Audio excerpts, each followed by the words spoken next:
When you're dealing with nanotechnology, a lot of really strange things all of a sudden seem possible or even natural. For the time being, we're trying to avoid calling it invisibility. In the future, I think we can envision a type of product that you could legitimately call invisibility, but I think you're going to see that there are certain distortions in the light that make it roughly visible, so we're calling it cloaking right now. Visible light, the wavelength of visible light is on the order of nanometers. Nanoparticles are on the right scale to sort of interact with that and manipulate it. In principle, it's actually possible to get an object that will guide light around itself. The sphere is this sort of easiest shape to do. Right now we can only cloak convex shapes, and that has to do with the sharp angles. So things like spheres and even cylinders, for the most part, we can do a pretty good job with. Squares, we can do it halfway decent job with, and then when we get to things like triangles where they have the more acute angles, that's where it sort of bends the light in a problematic way.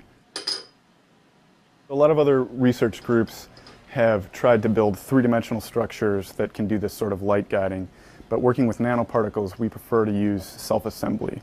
And in turn, we prefer to use liquids because as the liquid dries, the particles can come together in a particular way.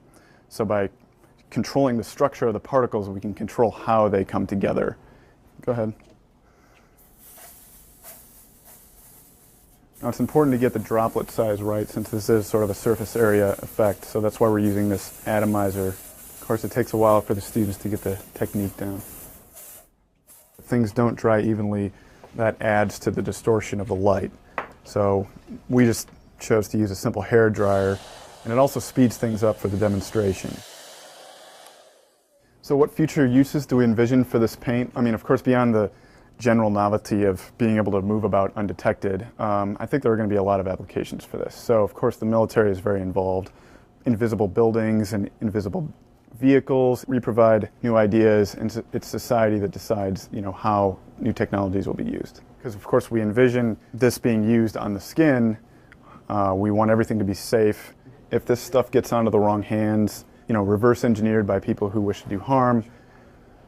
I mean, it sounds like a movie or something, but that's the kind of thing I think that keeps me up at night a little bit.